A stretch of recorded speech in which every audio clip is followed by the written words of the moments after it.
every person has a different story, but my version, and a lot of people around me, my friends, my people I know that graduated, that I'm hiring right now in my business, I have heard their stories as well. There's so much difficulty in getting a job just because you're a hijabi here in Lebanon. They Wow. do look at you as second class. They do look at you as second class.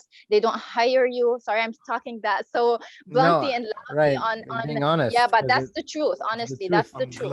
I'm glad Yeah, you're I'm shedding glad you're light on saying it. this Yeah. issue, because Hmm. the whole reasoning behind the hijab is for people to fall in love with a person that's not literally fall in love, but to admire the personality more than the look of the person, right? That's the whole like Yeah. message behind it.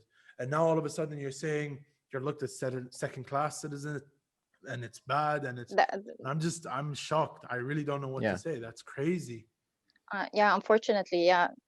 And in an Arabic country as well. Yeah, you can That's expect that what's even that you can crazier. expect It's that like, in the US or something, but yeah, in an Right. Arab country, Hmm. it's really heartbreaking, actually. Heartbreaking to hear stories from friends that have been trying to search for a job. They're graduated in high honors and architecture and different kind of, good education and good degrees, and still not able to find a job just because they are hijabi.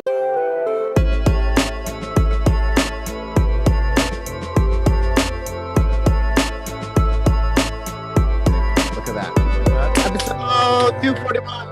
episode 241, and we are joined today by Hala. Yes. Go ahead and let the world know who you are and what you do. Okay. Okay. My name is Hala Absi.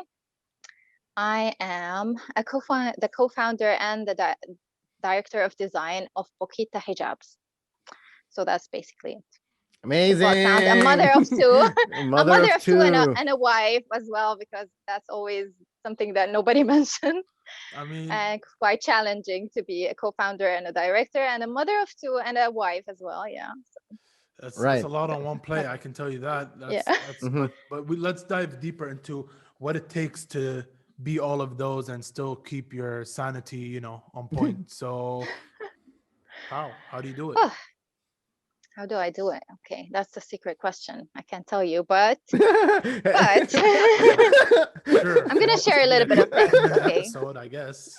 so I do a lot of yoga. Oh wow. Wow. Yeah. No, yeah, no, I do it. I do kind of yoga, yeah, of course, Oh, cool. but Well, I mean, if I it mean, not helps. not not that thing that keeps me insane. Oh, But Okay. I love what I work, so I have been Hmm. passionate about Bokita since 10 years now, since it started. It's like my baby. I love doing what I do.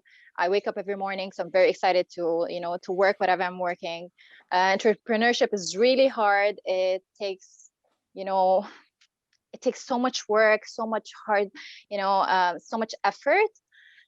And basically, with kids, it's even harder. With online learning, it's even more harder. Right. Hmm. Being at home and working from home and having calls and meetings with the kids around is hectic, but we make it happen. We try to make it happen. We've been making it happen for 10 years, because when we started this business, we were each one of us was in a different country, and now we're all back to Lebanon. So we're making it happen, and with all the chaos around us. So alhamdulillah, yeah, alhamdulillah. it Amazing. happens. Yeah, And that's this is pretty all cool. because of Allah. I'm pretty sure that it's the blessing of Allah subhanahu wa ta'ala on us to keep us going, even though with all the chaos around us in our country and all over the world as well. I So am very happy with you. Let me say why. You are the first one ever to come on the show, right? And to actually say, instead of saying, oh, yeah, it's all purely me, you're the first one to say it's all because of God. And for that, I respect you so all of it, all of it, all I of it. respect you Really, I so I much, have no one point fingerprint in that. Definitely, bro. That's because just great. if it, if it wasn't for Allah's blessings, nothing would have happened. Even if I was the smartest, or I don't know what, Yep. it would haven't happened. Okay, so alhamdulillah, I just say alhamdulillah, because Allah subhanahu Alhamdulillah. wa ta'ala was blessing us all through the way, and alhamdulillah, we are here today because of him, And I and am only very, him. very happy Alhamdulillah. you said this on the show. I'm glad you're the first, right? Because Right. it's true. Let's be honest. Like, I mean, No, no, no. even though if you don't believe in God, that's like on you. But for me, I believe that there is a God, right? And it is Allah. And I think most of the things I do in life is purely from Him. Because how the hell did this kid, right, who had bad grades in school end up where he is doing what he's doing, right? It's like it doesn't SubhanAllah, yeah, definitely, it's, Subhanallah. definitely Allah has, it's a yeah. miracle. It's literally a Mhm. miracle, right? So it's crazy. Have you seen any miracles while doing this work? Like something that's like impossible, but it happened, and you're just like, whoa. So many things, actually, so many things happened on the way. Uh, one of the most important things is we were granted at the beginning of our, this project, if you want, this business, when we started it, we were granted a US patent on our hijab, which was something that everybody said is impossible, because getting a patent on a utility patent in the US is quite difficult, and especially in a garment kind, a clothing kind of thing, it's really, very, very rare. And us as Muslims as well, getting recognized for something that we invented was something merely, we actually believed in ourselves, but most of the people around us did not believe in it. So that was one of the things that I felt Allah subhanahu wa Honestly. ta'ala had just I simply, Right. mean, he wanted to, hijab is the to most make it happen. anti-American thing, right? And you got to get the patent. You got to get the patent to sell it in American soil, which is, Subhanallah. there you go. It's Yeah. miracles, right? And Yeah, Mhm. blessings and alhamdulillah, growth. yeah. So But it came from your idea, right? Was it you who thought of the Uh, endless hijab, or yeah, how did it happen? How did that start off, even? okay. Yes. So 10 years ago, Mhm. basically 10 years ago, I was 10 years younger. I'm a computer scientist, actually. I'm a software engineer with, I do programming and things, stuff like that, before all this business thing. And I was actually like in the midst of growing in my career as a developer. And then we were gathered as a family together one day, and my dad was like, I he gathered us girls. He always believed like he wanted something, like a family business. He always had this mind. We are five, actually. We're three girls and two boys in the house. So he always wanted us to always be together. So he had like a dream of having like a family business where we all gather together and, cooperate somehow. And he was also a software engineer. So he had a software business, and we all were computer scientists in the house, but we couldn't actually come together in that specific field because it just didn't work. So he's like, come here, let's think about something that we can do together. He feels like he wants to do something, and we started like exchanging ideas, what we think we can do together. And we started discussing modest fashion. 10 years ago, modest fashion was something that wasn't spoken about. Okay, like now you hear about it everywhere. Even the high-end brands and the high fashion brands are talking about modest Modest fashion fashion. these days. What is modest Yeah, modest fashion? fashion. Okay, modest fashion is Mhm. basically modest, okay, Right. like covered clothing fashion. And it wasn't a thing 10 years ago. Nobody spoke about modest fashion. Nobody spoke about like fashion for it hijabis, for wasn't even covered considered a girls, for thing, something. right? Because like if you look at the Yeah, fashion show and the New York Fashion Week, these are all like half naked girls walking on a runway. exactly. Like It was like, and I was a hijabi back then when we were talking 10 years ago for like 7 years already. I basically took the decision myself to wear the hijab, mashallah. and I had a difficulty finding, like normal normal clothing that would look like stylish, fashionable, and still, I just started like I just started work back then, or actually I was 3 years into my working, but it was difficult for me to actually dress fashionably in my workspace. And you, Ali, you are from Lebanon, so you know the Right. diversity of the environment here in Lebanon, and their views of hijabis and how they look up to So many different everybody, and people actually think of so it many different. in so many different ways. Some people think it's Yeah, lot. and Some people think and sometimes different it's things. limiting. Right. Sometimes they Mhm. think of it as limiting, like you're a hijabi, so it means like you're um it's a limiting thing. I don't know why, but Right. some people just view it this way. Mhm. And I felt like I wanted to make a change in that. And I told my dad, we have to do something with modest fashion. We have to do something like Zara, like Mango, like these high brands that are available everywhere in the world. I want to do some. We have to do something that is for the hijabi women, for the conservative women, if I don't want to be very specific to the hijabi, but something that's non-revealing, something that's just covering and fashionable and stuff like that. So my dad really loved the idea. He's a conservative as well. He's pro really encouraging us to really do that thing. And as we were discussing, sorry, I'm being so No, no, no. No, Keep so long listen, going. with Hey, that. listen. This is yeah, the it's an beauty of interesting being on story. a podcast, right? Okay, Exactly. You take your time and you can say Mhm. all that you want. We're here to listen. Yes. Yeah, keep going. thanks. So as we were discussing that, so one of the things was that when I was in university, I used to be stopped by younger girls who were just going to university and or looking into hijab or wearing the hijab but having difficulties with it. They would stop me in the bathroom. They would stop me on campus just asking me, how am I wearing the hijab, how am I managing with my clothes, because I used to sew my own clothes at back then in university. Wow. Mhm. Wow. And I used to try to wrap my hijab in a different way, because for me, I had a vision when I started wearing the hijab. Mhm. I wanted to change that perception of hijab in people. I wanted them to feel like hijabis are nonetheless like everybody else. They are Right. not less smart. They're not less powerful. They can achieve whatever they want to achieve. And I did feel, because a lot of people, I tell you, got when I started wearing the hijab, I was 17 and I was like end of year of school. And a lot of people did not encourage me. Actually, they thought that it's very limiting. You limited your opportunities. You limited your working opportunities, your marriage opportunities. You limited a lot of things ahead of you. And I was Wow. a kid because of Allah subhanahu wa ta'ala, but I was kind of a smart girl back then in school. And people had hopes, okay, because when you're a smart girl, they want you to be like something, like the next big thing for them, Right. all the teachers and stuff like that. And I was a disappointment actually, just because I started wearing the hijab. And Oh for me, wow. because they felt this Mhm. way towards me, Mhm. because I started wearing the hijab, I felt like more responsible of changing that perception that people have here, that no, I can be inshallah successful, inshallah Allah will help me to be a successful person, and I will change how people perceive hijab by dressing even elegantly and making hijab look like something that's nice, not necessarily something that's vulgar, or something that's not really trendy. Mm. So when we had this conversation, back to that conversation, I thought that was really important. And I told my dad, we have to also do YouTube videos. Okay, so back then, 10 years ago, YouTube was not that booming as Right. today, but I Mhm. used to watch I like mean, tutorials and stuff like that. 2011, that Like was the beginning of YouTube, right. right?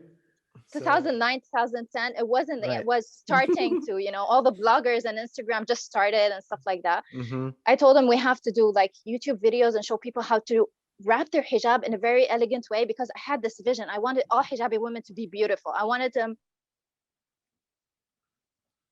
to wear the hijab in a very nice way. So I wanted to do Right. something about it. I told him I have to make like videos or something, show people how to wear the hijab elegantly, how to style it and everything. And then my dad just stopped here and asked me, so why do you need to do these videos? Why don't you do a hijab and just give it to them? So I'm like, what do you mean, like give it to him? He's like, just stitch it, do something with it, just make it like something, a hat or something, and you just wear it, and boom, you have a very nice, elegant hijab. like, actually, And it was a Right. very brilliant idea, it was because at that time, genius. 10 years ago, Right. nobody really Mhm. thought about that. Mhm. I researched, I did my, because I'm a computer geek or something. So I did my research. I searched Same. everywhere and I Mhm. couldn't find anywhere, okay, online, in any country, okay, that this idea exists. Something that's pre-wrapped for you, okay, and looks wrapped, of course, because I don't want this instant that doesn't look wrapped. You've been here, Ali. You've been Right. both of you. You know that Of course. amta, and you know that kind of amiri hijab. That's Right. very common. It's an instant hijab, but it's not like a stylish wrapped hijab. Right. So here was a trick. When we were having this conversation, we Mhm. said, okay, let's. You want to talk? You want to talk, Ali? Yes, He please. raised hand. Raised For Yeah. some reason, Okay. I'm like, So, sorry. no, no, Yeah. it's okay. Don't worry. I just didn't want to be. I don't His want to cut you teacher. off, right? That's Right. you're saying a Mhm. lot Oh, of go really, ahead. really, Really really great important stuff. Yeah. stuff, Mhm. right? But let's go down. Let's try to go down through the root of the problem with the stereotype of, or let's say the bad image of the hijab, right? How did it start? let's say specifically in Beirut, how did this become a thing where it's a bad image to wear a hijab? Uh, I don't know, but I think maybe because I'm Lebanese as well. Okay, maybe you have a different vision because, or a different story because you're in Kuwait and you're Yeah, for living us, among like, Kuwaitis and you don't have that. Okay, yeah, for us, but when a in girl wears a Lebanon, hijab, that's Mhm. like, whoa, that's an accomplishment. Well done, right? They even throw a party yeah, for the girl. But like in yeah. Lebanon, I'm really surprised. Like you guys, like, Okay, so maybe not in every household that happens. The thing is, uh, in Lebanon, it's a very diverse country. Okay, so we are like mostly 50-50, if you want, between Christians and Muslims. mhm. And so in our schools, in our universities, we're divided. Okay, and this is very common.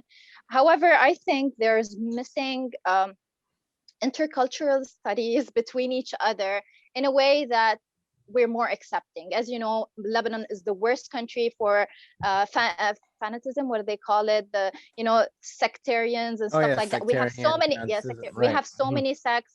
We have so many Yes. fanatics Hmm. for different Fanaticism. sects and stuff like that. Hmm. And this has grown as well in family households as well, unfortunately, Yeah. and I think people, people of different religion maybe look at our religion differently, and as well our religion look at different people as well differently. Mhm. We're not, I don't know, maybe you can have you every person has a different story, but my version, and a lot of people around me, my friends, my people I know that graduated, that I'm hiring right now in my business, I have heard their stories as well. There's so much difficulty in getting a job just because you're a hijabi here in Lebanon.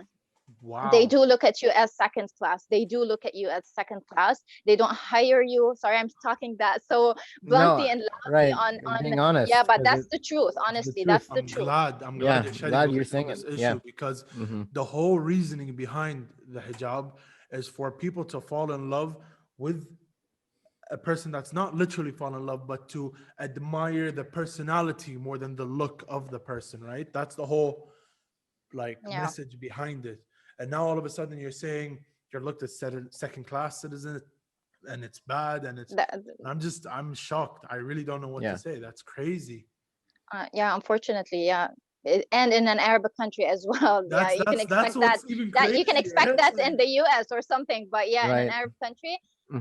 it's really heartbreaking, actually. Heartbreaking to hear stories from friends that have been trying to search for a job. They're graduated in high honors and architecture and different kind of, good education and good degrees, and still not able to find a job just because they are hijabis, not because the country is just, the economy is so bad. But Right.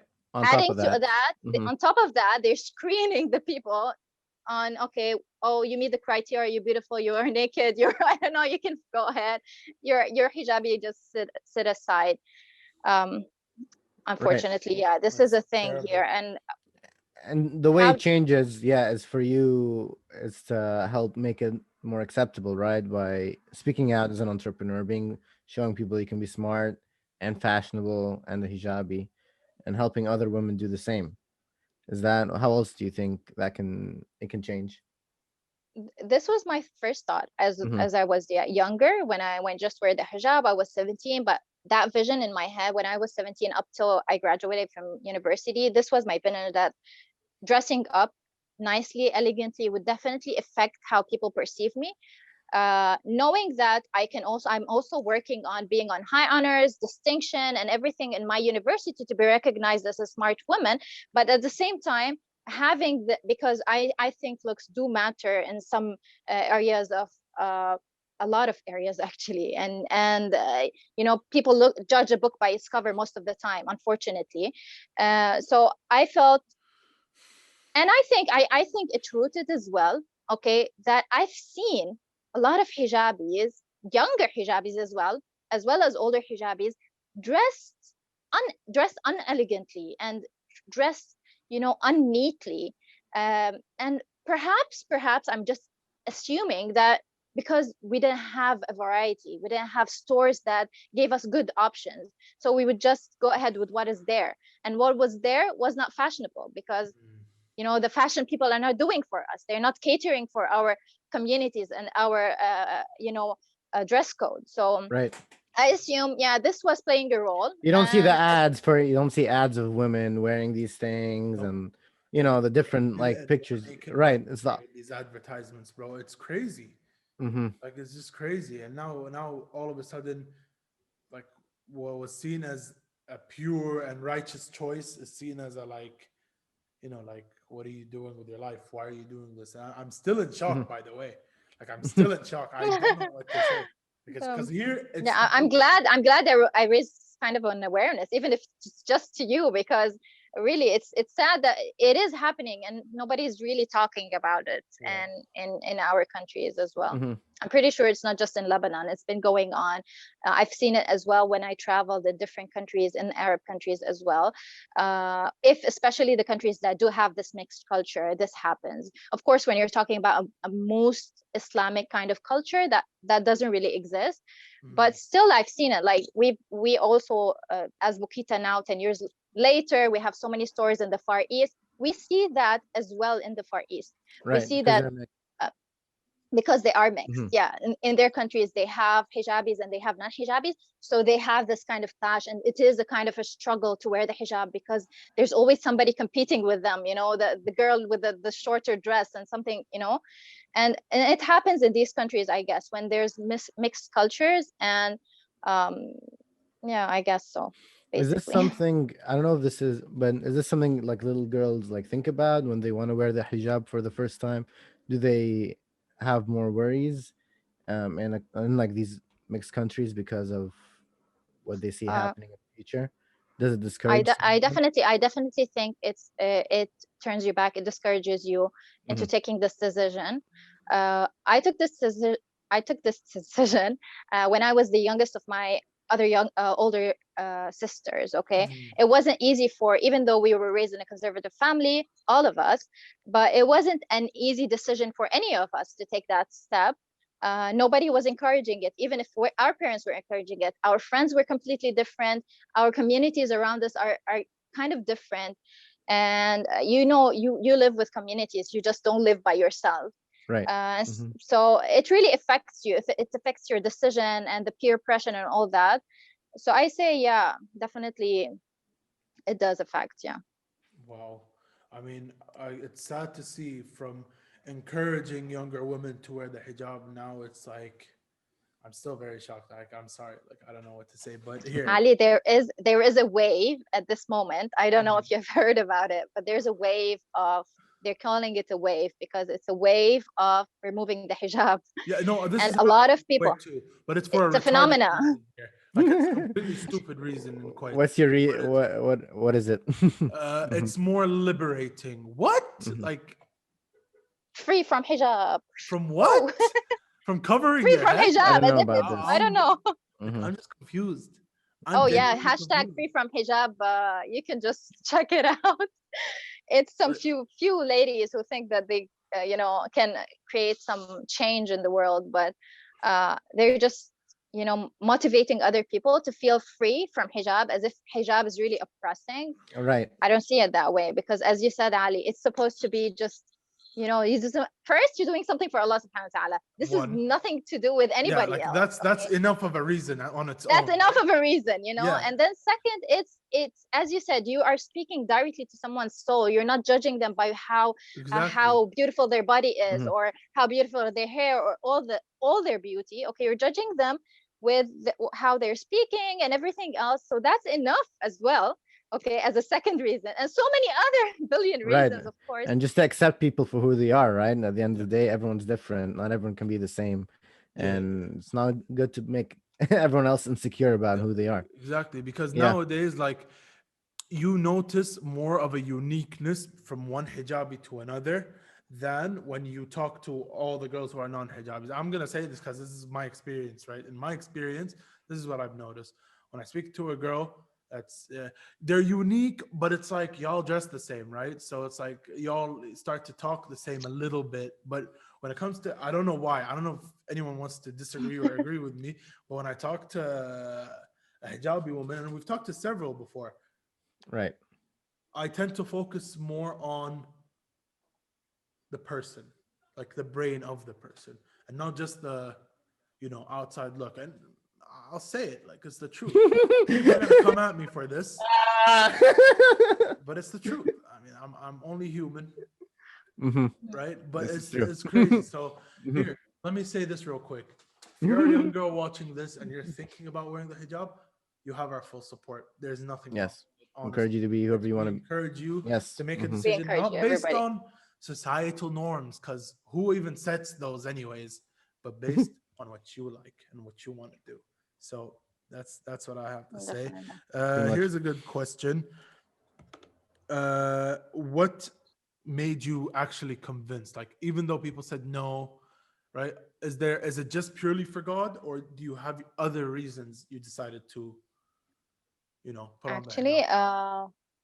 okay, it was in Ramadan, Okay. and it was something very spontaneous. I have not thought about it.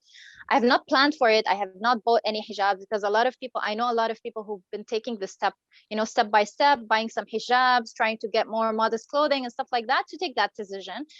For me, it was something very sudden. I think it was like, you can laugh, okay, but I felt like that day I was chosen from amongst so many girls in Taraweeh, when I was like attending Taraweeh in Ramadan. I was attending a lecture, in an Islamic lecture, among my friends, Mm. and I felt the teacher was talking something very, very casually, and she just said something, and boom, I don't know, I blacked out, started crying, and I felt, this is me, that's me. I'm not going here just without a hijab. I'm wearing the hijab.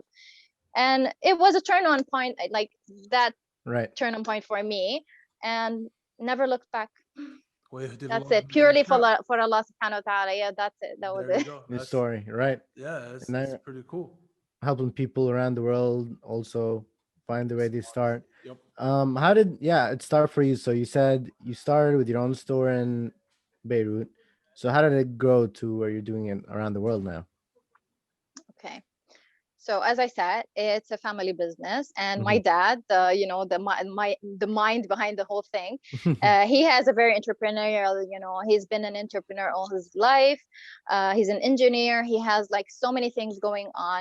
He had like a plan, and when we said that we wanted to be like, it was like we wanted to be the next Zara in modest fashion. We meant it. We were talking about not being local shop, local No, pop, you're and hitting mom and pop countries. shop. Yeah, we wanted to be something that's global. We wanted to open franchises. We had this in mind, and we wanted the niche. We wanted to find the thing that people would love, and search for us to get that stuff from Yep. us. And boom, when that idea came, when my dad said that thing about, as I told you, I was sewing my own thing a few years before that. When I was in university, I used to sew my own things, so I have passion as well for sewing and DIY stuff. So when he said, is there an existing, like, can't you do it and just give it to them? So this was my homework. I had to research, I had to check, is there anything in the whole world that does that thing? Is there anything instant?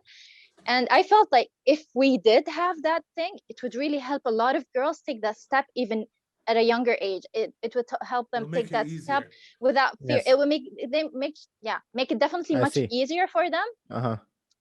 without having to worry, because it was a struggle, especially, I'm telling you, 10 years ago, because we Hmm. really opened doors. I'm telling you, we opened doors to many other brands. When we started, a lot of brands as well got inspired on the way Hmm. to really, create the same thing.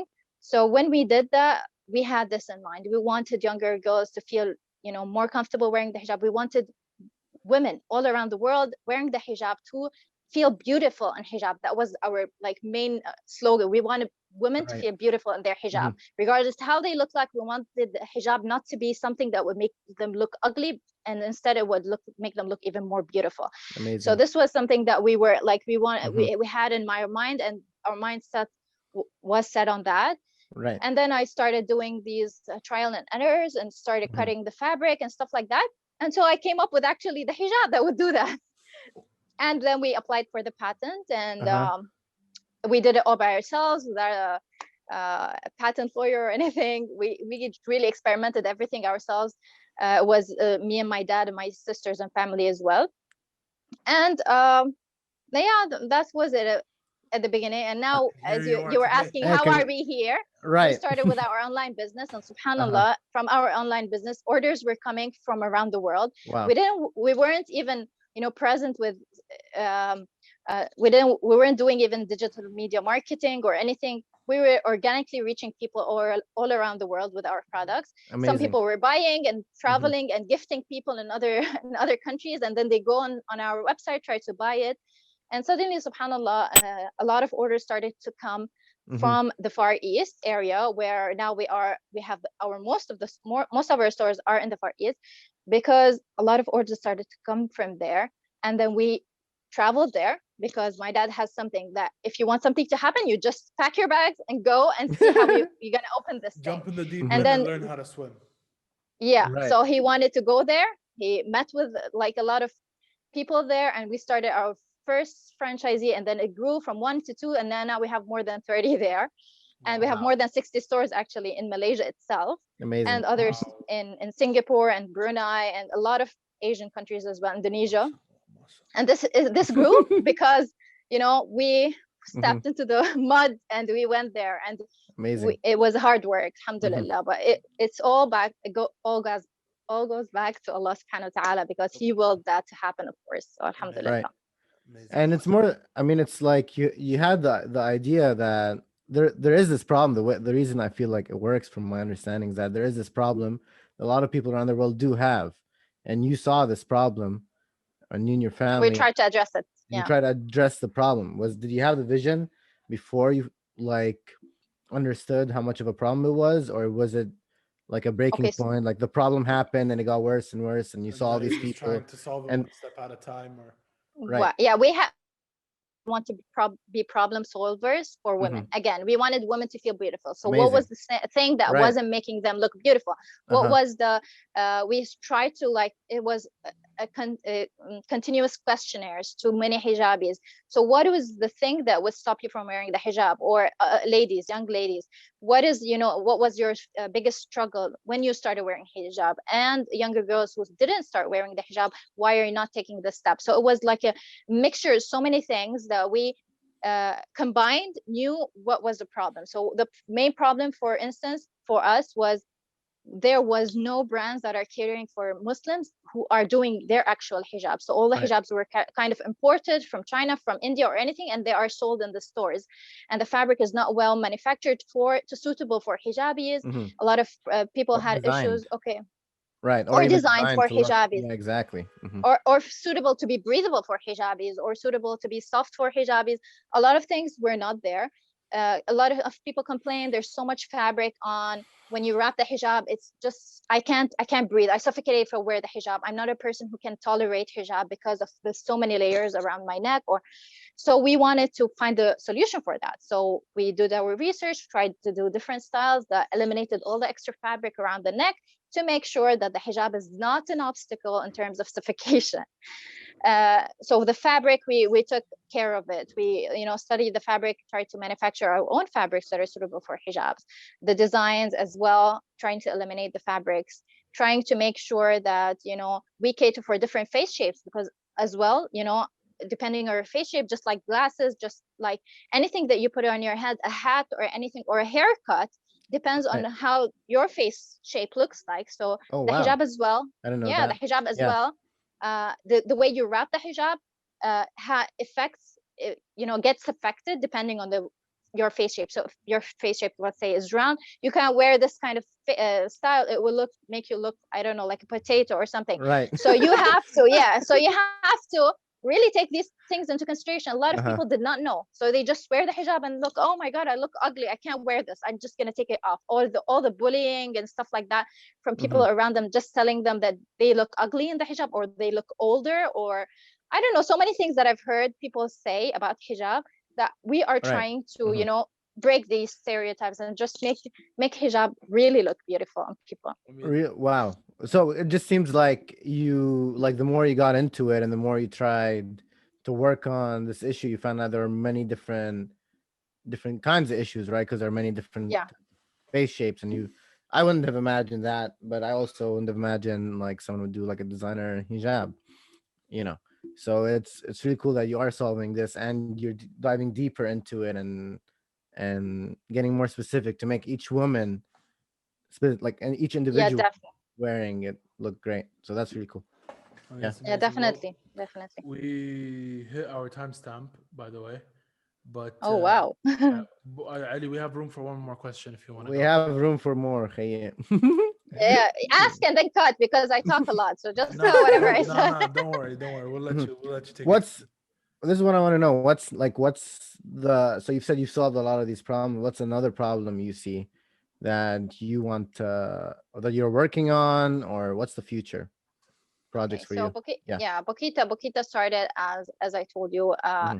It was the main concept that we started with. We had in mind that we wanted to be the Zara of hijabis. Okay, I don't know why it's Zara, because Zara is a model that you study in fashion. So it was Right. something that we had in mind because I did my MBA as well, and Hmm. I studied Zara model. So it was something that I had in mind back then. But as you see, Zara has everything. Zara has clothing, it has scarves, it has accessories, it has men wear, kids wear, everything.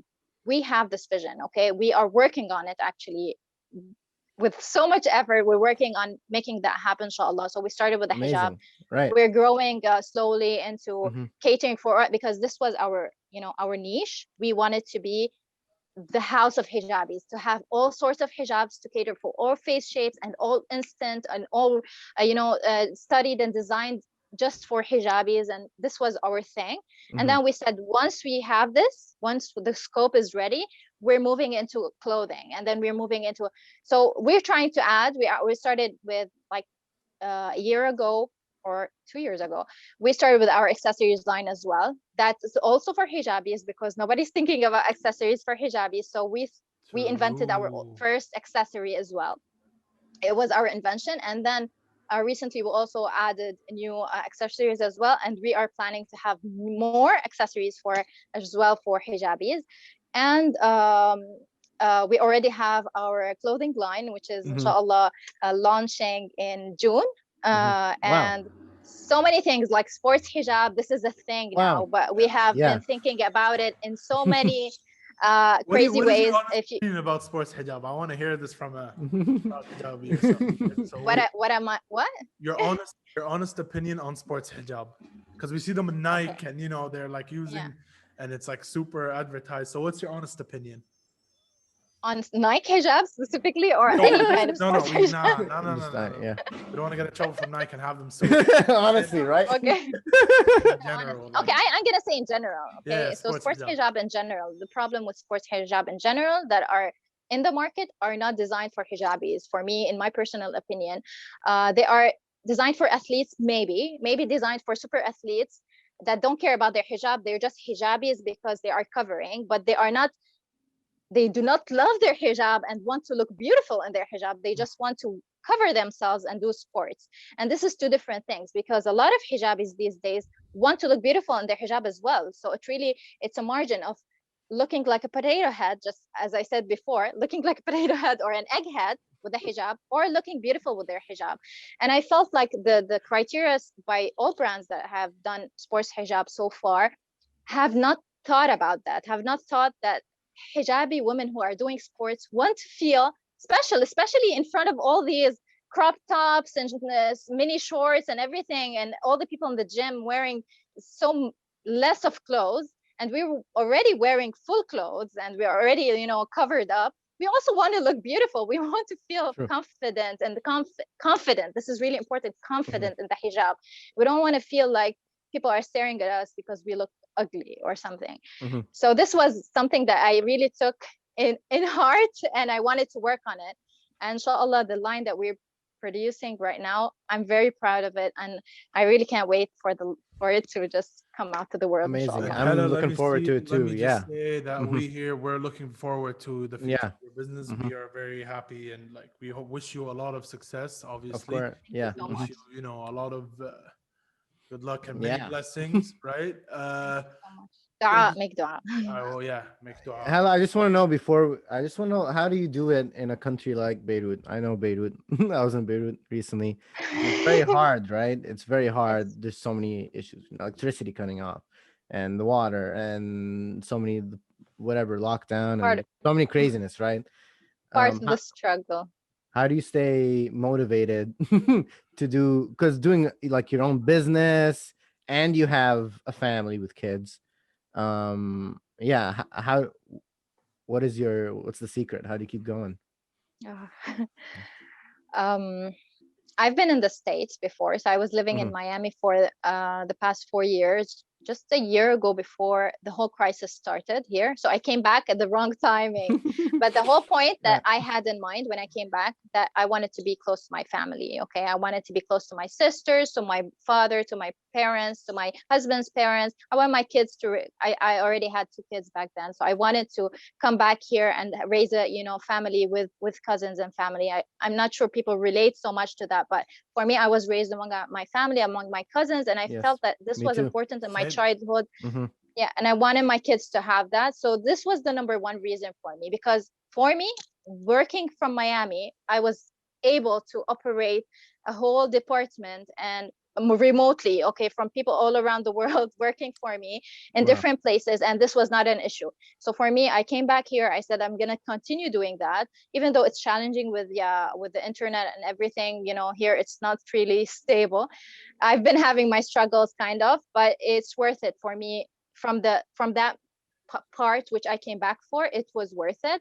The other part is I always like feel I wish I can come back to the States and just enjoy the internet and enjoy the speed and everything. But subhanallah, I'm pretty sure Allah has better plans for us. Of course. Alhamdulillah. So definitely a struggle, but the motivation just comes from one thing, is um, from the support, of course, of the family, because without the family and the support of my husband and the family and everybody who was supporting the whole business, this would really affect you in a country that is the economy is so bad. If you don't have anybody supporting you, you're just not going to be happy doing anything. Right. And of course, alhamdulillah, the just having the growth that Allah subhanahu wa ta'ala is blessing us, and everything is really it's sustaining us, so it's helping us as well to just. But we definitely, I think that maybe in the future we could just move out. This is always possible, but if I Mhm. just move out with the whole family, so this was a plan, like just pick up my parents and everybody and just I go mean, out. one day maybe, who knows, you get to Who open knows what the a future has in store? store like in a country you really want to live in, and you can just move your whole branching You and never, yeah, operations we there. know, we So never know. you We never just know. relocated now. We relocated our warehouse. Yeah. It was in Lebanon. We had Mhm. some issues here. We were, even though we were shipping worldwide to all the places in the world you can imagine, we were shipping from Lebanon. So even though it was with all the crisis and everything, we still were able to do it. But we're always thinking, of course, of sustaining the business and having being present in a country that is not stable, okay, might affect us. So we were just taking precautions and we had to relocate. And inshallah, it's inshallah a good move. Yani, we hope Hopefully. it's Yeah, a good better move. luck. Well, here is what we definitely know is that we have hit our timestamp, and I'm sorry. nah, don't worry about it. Bilax, it's pretty That's cool. It's perfect. pretty, yeah, it's perfect. We're Yeah. right on time. If you've Mhm. enjoyed watching this episode half as much as we enjoy filming them, at least subscribe, like, Mhm. share. Share Uh, it with someone you know who might listen to this Definitely. and yeah, learn something, get learn inspired or something something. exactly. And Right. Definitely, inshallah. Hella, is there anything you'd like to shout out or let the world know? Believe in yourself. Believe in Allah first, and then yourself. And don't worry about anybody else out there. Just worry that you are happy. I think this is what's more important, to And be it's happy with whatever you're doing, and make other exactly. people enjoy what you're doing. This Yep. is Ma- really important. Well, you Amazing. heard it here first on A to the show. Thank you, Hella, for coming. Thank you And so much. Make sure to subscribe if you haven't yet. 75% of people I'm gonna listening do to this that now. aren't subscribed. Yes! that's it. Okay, I'm Let's gonna do that go. We now. got I'm one. number. Another one. So I'm Another number one. what? 250 something. See? 256. Let's Well, go. Yep. when I just Amazing. canceled it. All Okay, I'm right. gonna All check Well, right. that. This is this is how we Thank sign you so much. out. Thank you for watching, and peace. peace. Peace. Woo. Salam alaikum.